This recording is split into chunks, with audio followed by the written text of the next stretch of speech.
Welcome to the Greater Montana Foundation Legacy Project, preserving the history of Montana broadcasting and the pioneers of communication whose vision and foresight brought together the people of Montana. Hello, I'm Norma Ashby, and today we're talking with Jerry Puffer from Shelby with KSCN in Shelby.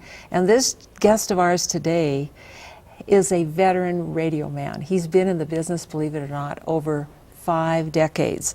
And Jerry, what a pleasure. I'm the tough man. What an honor it is to have you with us. Well, thank you. I tell you. But I think before we get into your career, we should just establish the fact of where you were born and raised. Okay. When do you want to? Now? Right now. Okay. You betcha.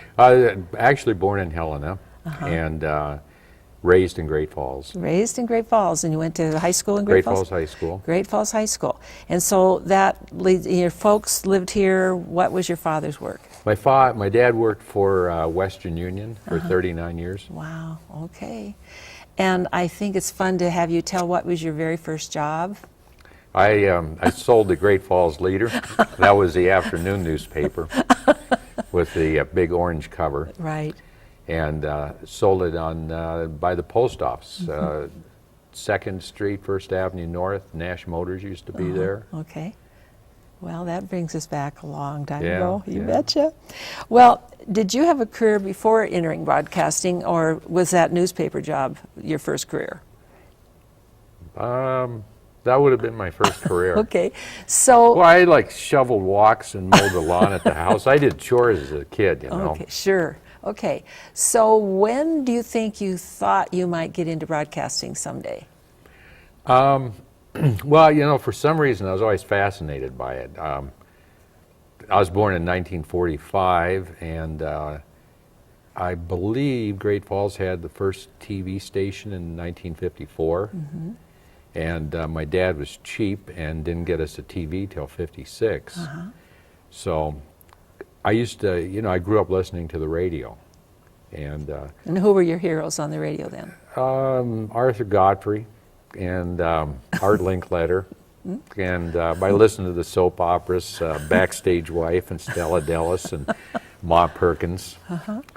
And so I guess so that's when my fascination with it started. So did you get any hands-on opportunity when you were a teenager? I did. When I was in 7th grade, I started hanging out at KMON Radio. They were in the old Tribune building upstairs across from the courthouse. And I'd go up and answer the phones and take requests. And then when they moved to Holiday Village, Sandy's Drive-In on Central Avenue, they used to have Sandy's request time at night. I used to go to Sandy's Drive-In, pick up the kids would go in, write down the request, and that's back when radio was radio, Norman.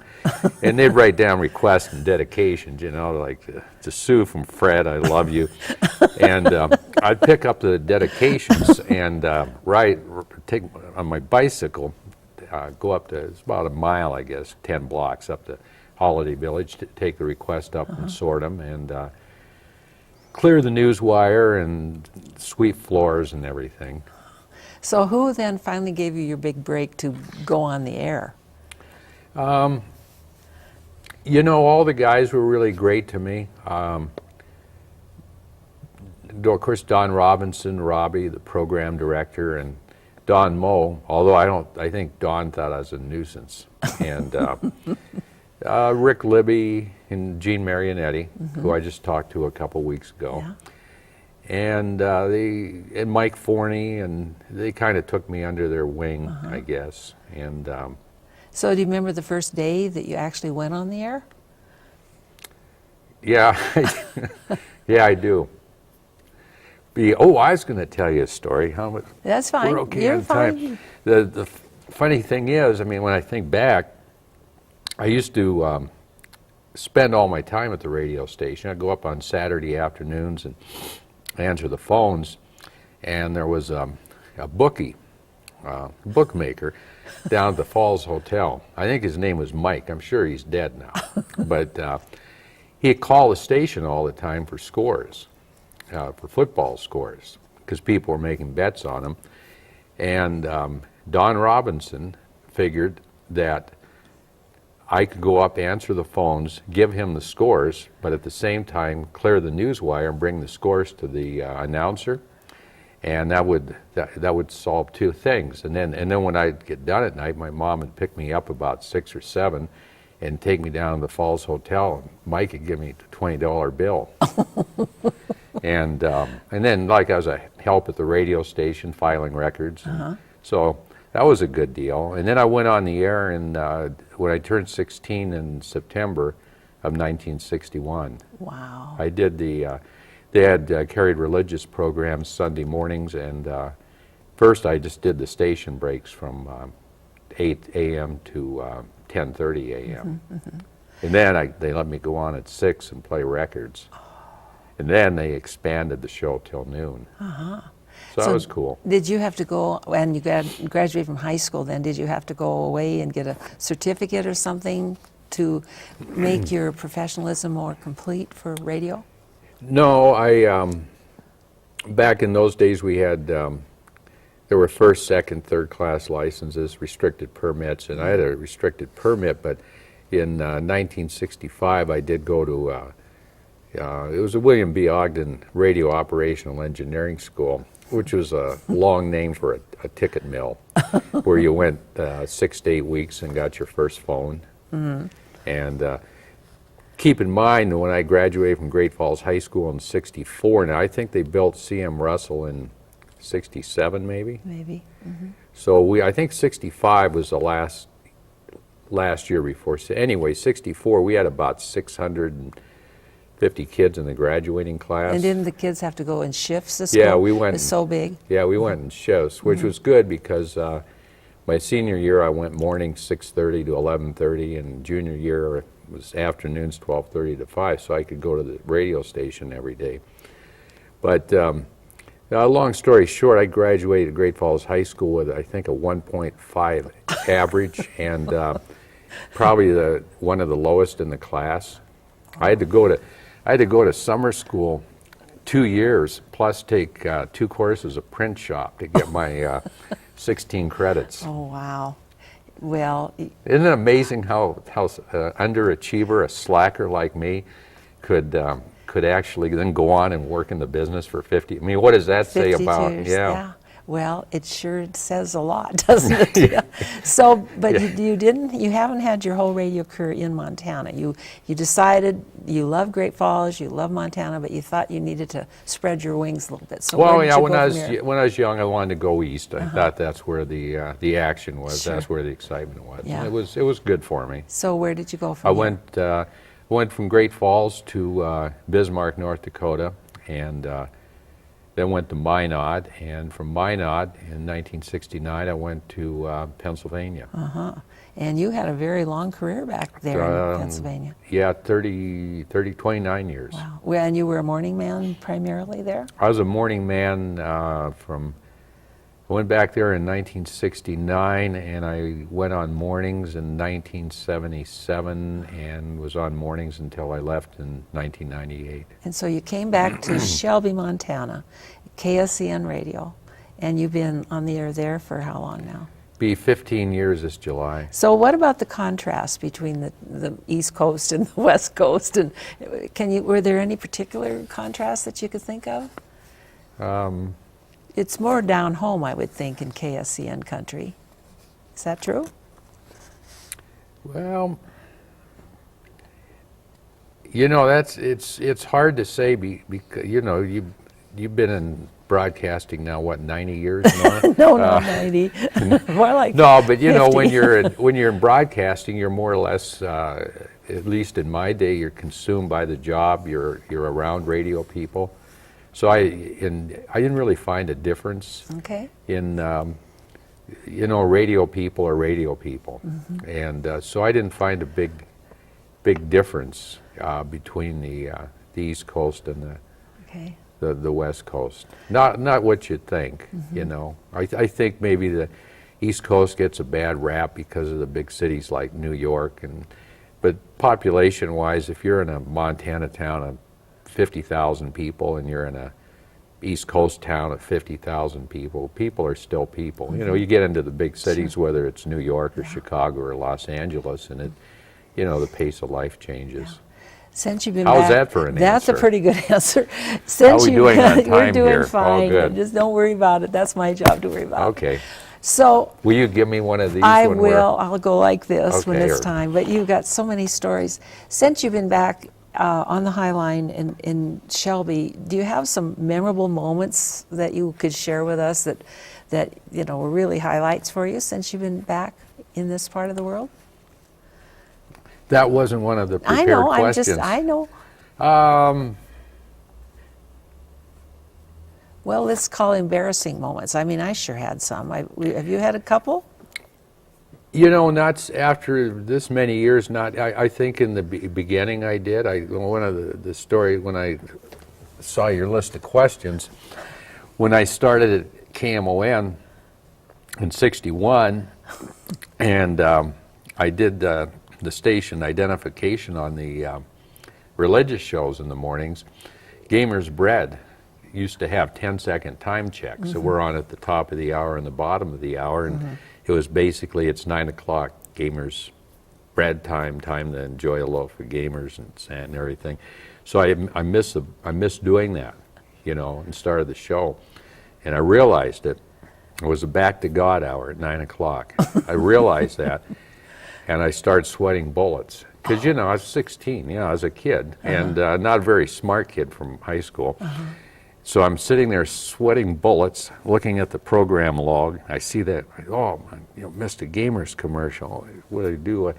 So finally, about 9:14, I made the decision. I just cut the religious program and give the time check. So right in the middle of the sermon, I faded the pot down, said it's 9:15, Gamer's Bread time to have Gamer's Bread for lunch every day. It's healthy and good for you, and then join the program. So that was embarrassing.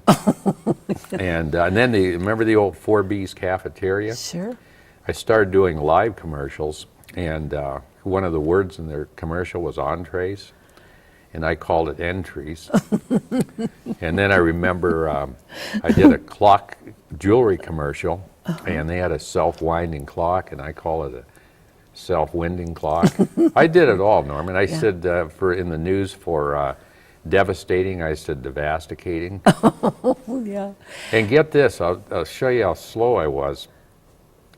So I'm doing these live commercials, so I don't know, a month into it or something, Don Robinson, the program director, Robbie, and he said, and this was back in the days of reel-to-reel tape, he said, I'm going to do the commercials, put them on tape, and then you just play them.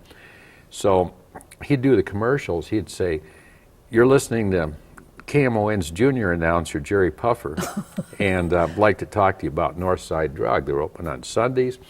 You get down, he's saying, now back to our junior announcer, Jerry Puffer. So I thought that was great, because I heard my name, Don. So and it dawned on me, I think it was 47 years later, that this was kind of a nice diplomatic way of the radio station explaining that, we got a kid on that's not very good. Oh. He's our junior man. Oh, that is priceless. You have a blog that you keep up with. Do you have quite a few people following your blog? It's like Facebook. Do you have many likes on Facebook?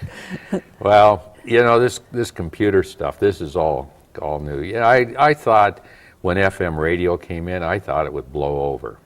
And the same thing with color TV and computers, but it's here. And so I couldn't honestly tell you. I don't know how to tell if anyone reads it or follows it. I do a couple a day, and that's because that's obviously where the industry's going. You have to, everything's on the internet. Right. As we sit here visiting, and you've had your whole career on radio, and I had my whole career on television, have you thought at times you wished you would have gotten in television, or you've been very happy to have been on radio? The years I've been in radio, I've been on TV different times. In fact, when I was in Minot, I actually, we were in the same building as a TV station. We actually did television. And I was just always terrible on it.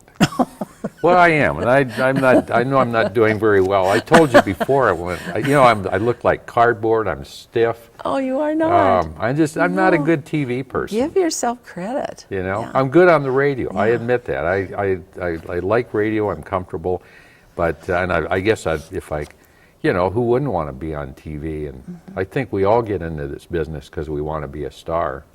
Did you want to be a star? Yeah, I think so. I read one time some actor said that basically anybody that's an actor or does this is basically a type of person that wants to stand up on a platform and say, hey, look at me, look what I can do. Oh, and I think that's true, and I admit it, No humility there. Well, no, but I think people that are in broadcasting they have that, or they wouldn't be in broadcasting. I don't think it's a bad thing. Now, being in the community of Shelby, everyone in town must know you. Is that correct? Yeah, of course, it's, 3,000 people. Yeah, so you have... Not everyone, but quite a few But people. a lot of people know you. So do you enjoy being recognized wherever you go, where you're having lunch or whatever? No. You don't enjoy that? No. You don't? No. I thought that was part of being a star. Well, that's the negative part of being a star. Oh. No, it is nice. You can't say it's not nice, but too, it's... it's uncomfortable. I've always been uncomfortable with it. You just are kind of more of a shy guy? Well, it's just, people back, I was a big deal back when I was in Pennsylvania. I was the highest rated morning man in the country in 1977 or 78. I had like a 36 share. Wow. But What was the name of your show? Or did you have a different yeah, I radio used to have Sean McKay. Sean McKay Yeah. was your name? Yeah, Wow. that was pretty cool then. That's cool. Yeah. But you went back to your original name when you came to KSCN.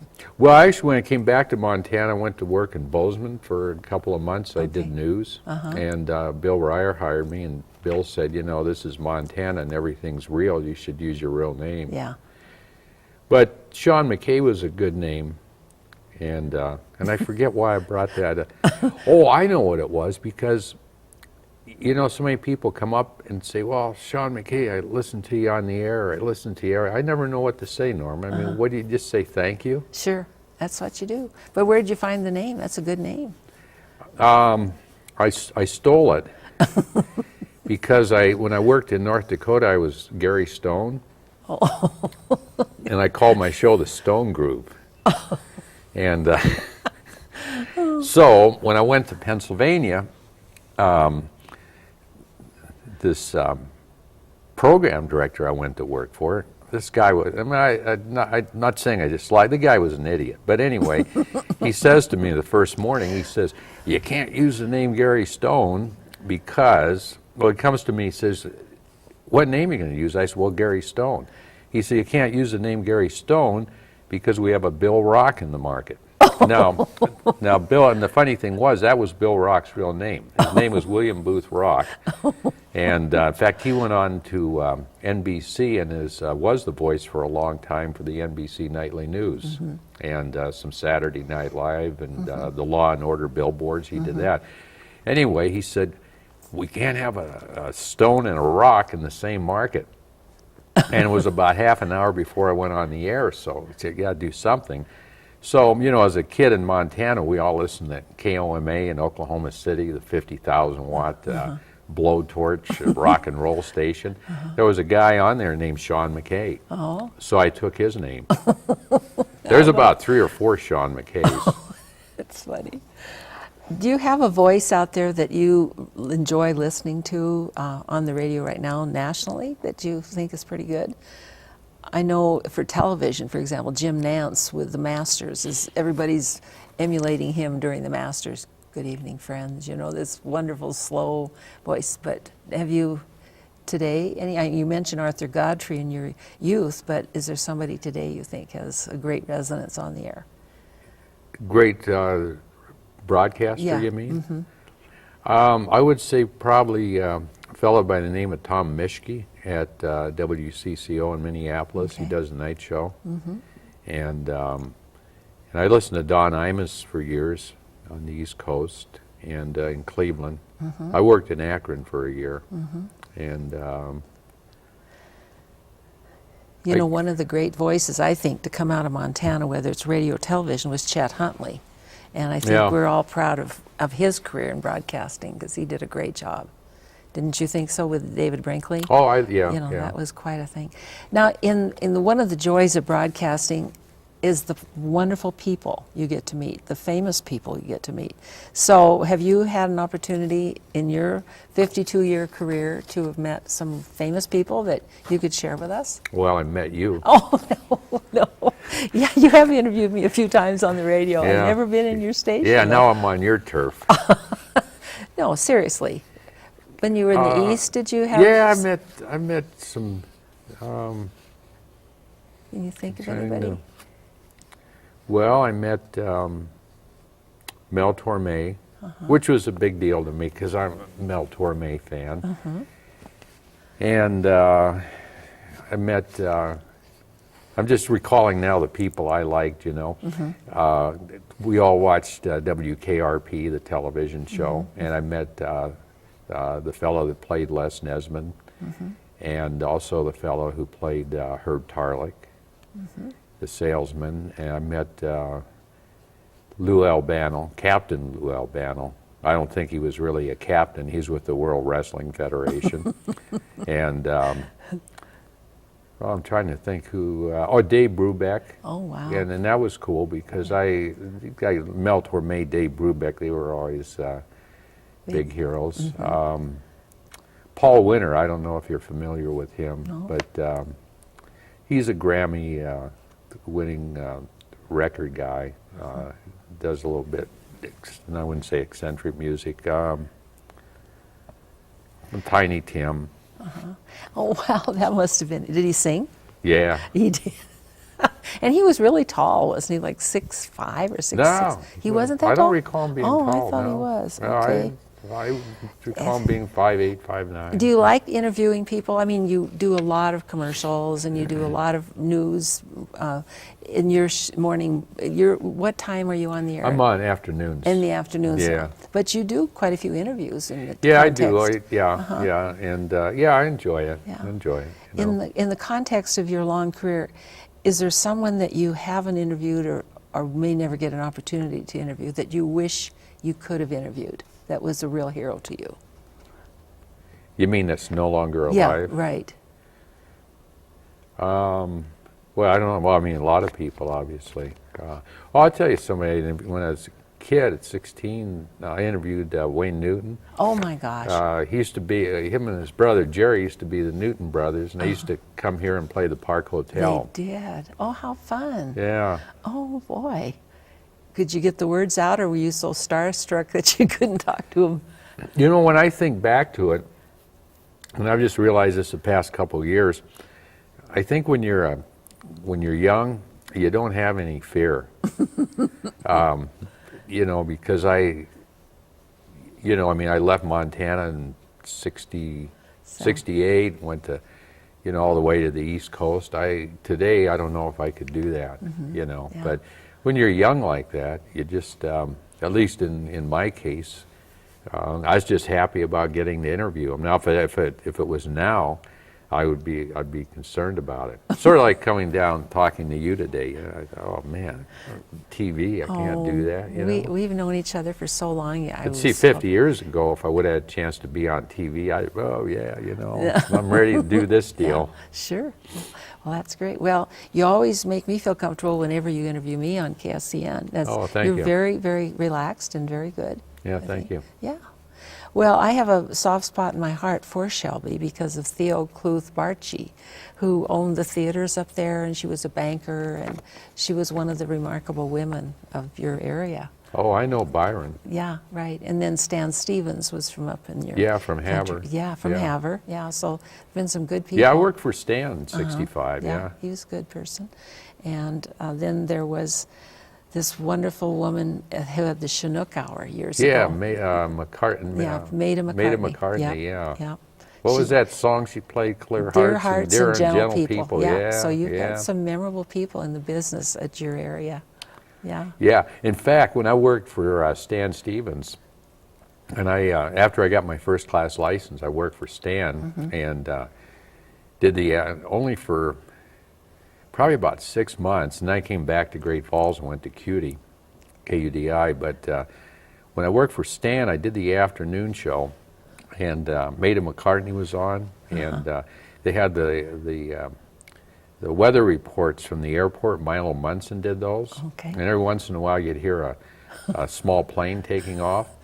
So I got sound effect records and played like 747 jets, and I played rock. It was a middle of the road station, and I played rock and roll. So Stan moved me to nights. So anyway, when I went in to tell him I was going back to Great Falls to CUDI, I said I'm going to go back and live with my parents, and he said, well, I think that'd be a good thing. And then years later, I was visiting Great Falls when I was in Pennsylvania, and Stan was giving a talk for the Lions Club downtown somewhere, a luncheon, and I went to it, and I came up to I said, hey, Stan, you know, Jerry Puffer, and he didn't even remember I worked for him, which was probably good. Of course, he went on to be governor. Yeah, one time, right, which was right, pretty yeah. cool. Yeah. Yeah, right. Well, you know, the technology of radio has changed so much, and there's so much with computers now. Yeah. Has that been a hard transition for you? For me, it has. Has yeah. it? Mm-hmm. Yeah. You have to really be with it to know which buttons to push. And so many stations are all pre-programmed now, aren't they? Yeah, yeah. In fact, I'll tell you, Jerry, because I know you're going to talk to Jerry Black. I'll tell you Jerry Black's story. When I went to work for Jerry in 1998, we were still using cart machines and CDs. Yeah.